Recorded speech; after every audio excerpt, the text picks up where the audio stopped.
Assalamualaikum warahmatullahi wabarakatuh.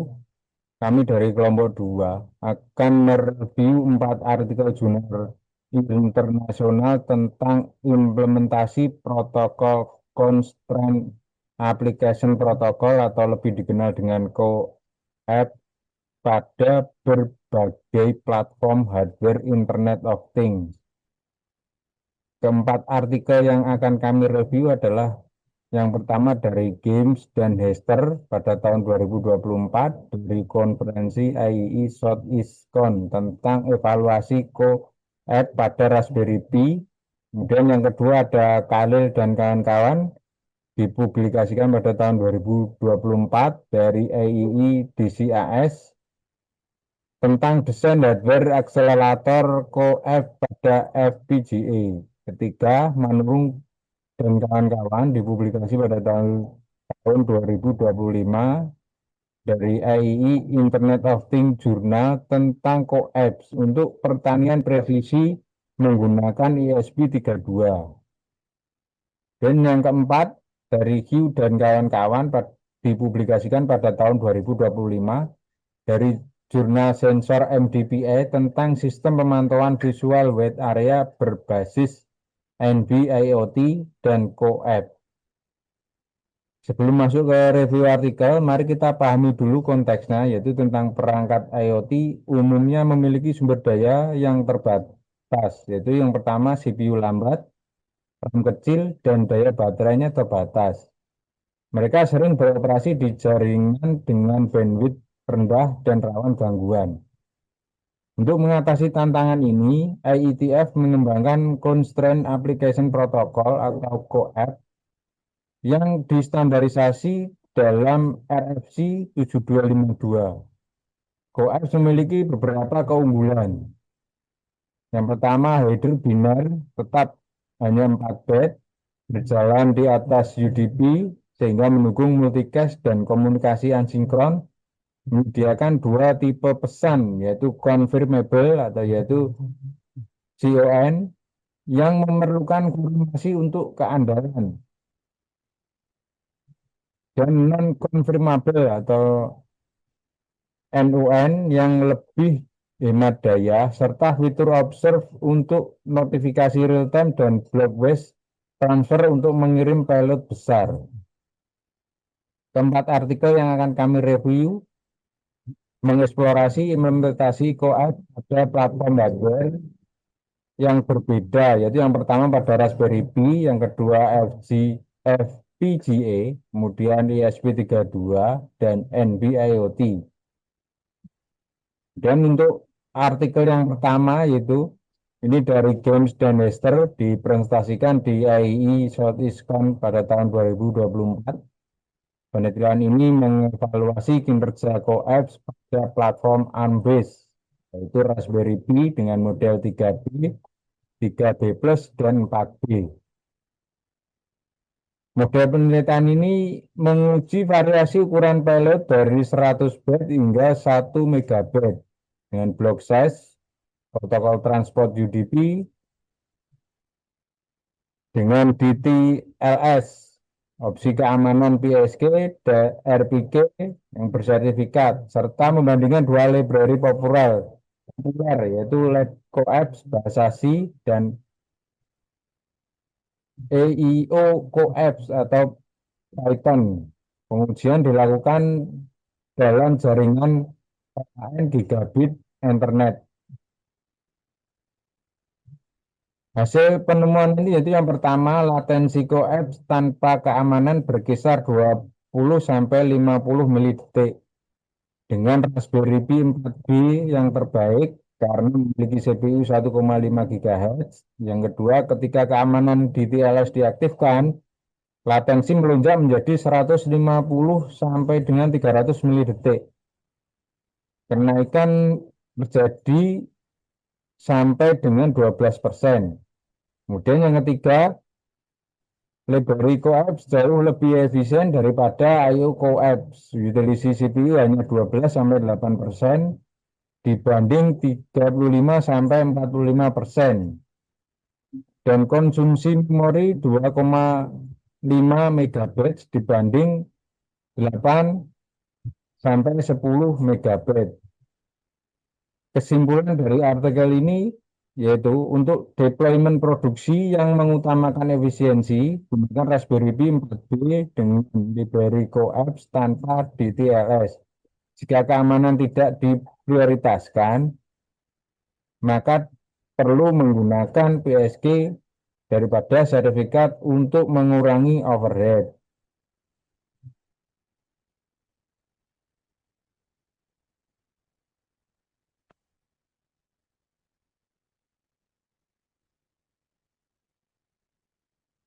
Kemudian untuk artikel yang kedua, ini ditulis oleh Vitale dan kawan-kawan, ini dipresentasikan di IEE Dallas Circuit and System Conference atau DCAS pada tahun 2024. Penelitian ini merancang akselerator hardware untuk protokol coaps pada FPGA yaitu Shilling Virtex ke-7. Aplikasi seperti otomasi industri real time dan perangkat medis implan membutuhkan latensi yang sangat rendah dan konsumsi daya ekstrim yang tidak dapat dipenuhi oleh implementasi software. Dan mereka menggunakan metode desain akselerator dalam PHDL mengimplementasikan fungsi-fungsi utama CoAP seperti pembentukan header, serialisasi opsi, request transfer, dan retransmission atau unit keamanan DTLS juga tersedia opsional. Dan hasil dari penelitian ini yaitu mengimplementasikan software pada ARM Cortex M4 dengan kecepatan clock yang sama yaitu 100 MHz. Akselerator hardware pada FPGA menunjukkan peningkatan dramatis. Latensi turun dari 1,2 milidetik menjadi hanya 58 mikrodetik sampai 20,7 kali lebih cepat. Konsumsi daya turun dari 112,4 miliwatt menjadi 4,63 miliwatt, 24,3 kali lebih hemat. Yaitu throughput meningkat dari 420 pesan per detik menjadi 8.620 pesan per detik, 20,5 kali lebih tinggi. Utilisasi sumber daya FPGA hanya berkurang dari 5%. Dan kesimpulan dari penelitian ini yaitu membuka peluang koaps untuk aplikasi real-time industri dan medis, meskipun fleksibilitasnya lebih rendah dibanding software lain, karena setiap perubahan protokol memerlukan reprogramming FPGA. Dan kemudian untuk artikel jurnal yang ketiga dan keempat, itu akan dipresentasikan oleh misal. Artikel ketiga ini ditulis oleh Manurung dan kawan-kawan, diterbitkan di IEEE Internet of Things Journal pada tahun 2025. Penelitian ini mengimplementasikan CoAP pada mikrokontroler ESP32 dengan sistem operasi real-time Zapier untuk aplikasi pertanian presisi. Skenario-nya yaitu adalah lahan seluas 1 hektar dengan 20 node sensor ESP32 mengukur suhu tanah, kelembapan, pH, dan intensitas cahaya. Data dikirim setiap 10 menit ke gateway Raspberry Pi. Metode yang digunakan adalah mereka menggunakan CoAP dengan pesan non untuk data periodik hemat daya, dan pesan con untuk alarm. Yang unik, mereka menggunakan Zapier OS yang memungkinkan komunikasi CoAP menggunakan langsung melalui UDP tanpa melewati firmware modern yang kompleks. Pendekatan ini disebut melewati firmware modern. Hasilnya, pertama dibandingkan dengan HTTP, CoAP memiliki delay 80 detik lebih tinggi pada pengujian tertentu. tetapi unggul dalam efisiensi penyimpanan dan konsumsi daya pada jaringan tidak stabil. Kedua, pada bandwidth 1 Mbps, web mempertahankan tingkat keberhasilan pengiriman di atas 95%. Ketiga, yang paling penting yaitu penggunaan web dengan ZPROS mengurangi konsumsi energi hingga 40%, memperpanjang masa pakai baterai node dari 3 bulan menjadi 5 bulan. Jadi kesimpulannya, Coep pada SP32 dengan ZPROS sangat cocok untuk pertanian presisi di daerah rural dengan infrastruktur terbatas karena hemat energi dan andal meskipun bandwidth-nya rendah. Selanjutnya yaitu artikel keempat ditulis oleh Siu dan kawan-kawan, diterbitkan di jurnal Sensor MGPI pada tahun 2025. Penelitian ini mengimplementasikan Coep pada jaringan NB-IoT, Narrowband Internet of Things, untuk sistem pemantauan visual area luas seperti deteksi kebakaran hutan atau keamanan perbatasan. Skenario-nya yaitu kamera terhubung ke modul NB-IoT dengan bandwidth sekitar 200 kbps dan jangkauan hingga berapa kilometer. Gambar JPEG berukuran 20-50 kb dikirim ke server untuk deteksi asap atau api. Tapi memiliki beberapa tantangan, yaitu ukuran gambar melebihi batas maksimum dengan UDP 1280 byte, sehingga diperlukan mekanisme block wise transfer dari Coep. Mereka memecah gambar menjadi blok-blok kecil, masing-masing dikirim dalam pesan Coep terpisah, lalu disusun kembali di server.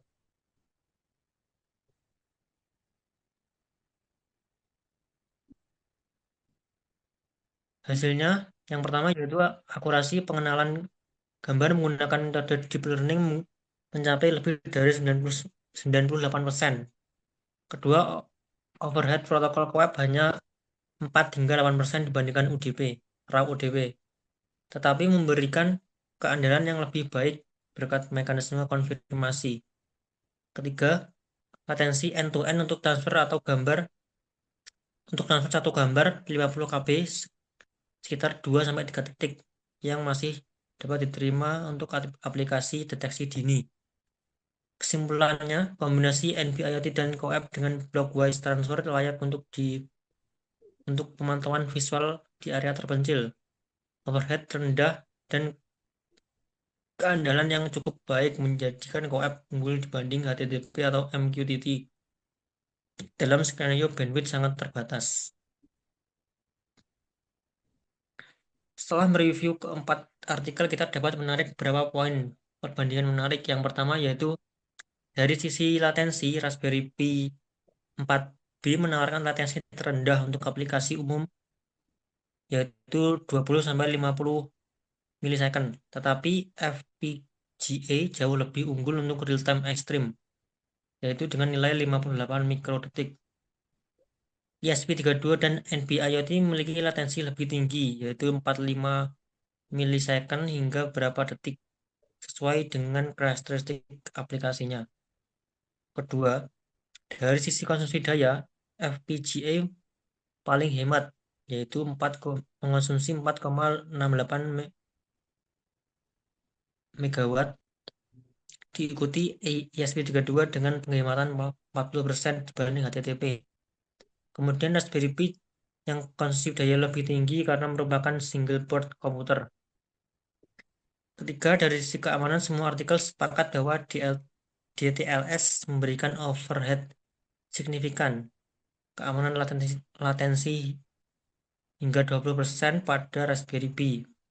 Penggunaan PESK lebih ringan daripada sertifikat.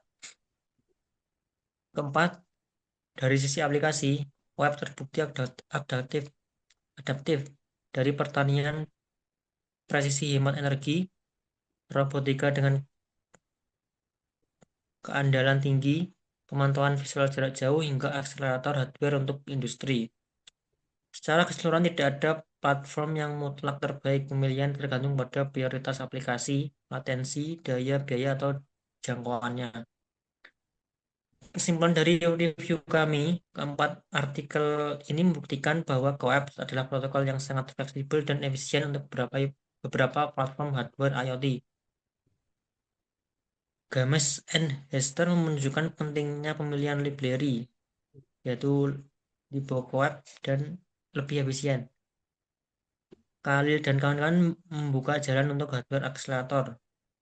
Manurung dan kawan-kawan membuktikan penghematan energi signifikan untuk pertanian presisi. Tiu dan kawan-kawan menunjukkan kelayakan CoAP pada jaringan LP1 untuk pemantauan visual. Untuk saran kami untuk development produksi, gunakan LibCoAP untuk LibCoAP untuk keamanan ringan. Gunakan PSK untuk aplikasi real-time ekstrim, pertimbangan FPGA, dan untuk daerah terpencil. Kombinasi CoAP dengan NB-IoT. Demikian presentasi review artikel dari kami. Terima kasih atas perhatiannya. Kami mohon maaf jika ada kekurangan. Wassalamualaikum warahmatullahi wabarakatuh.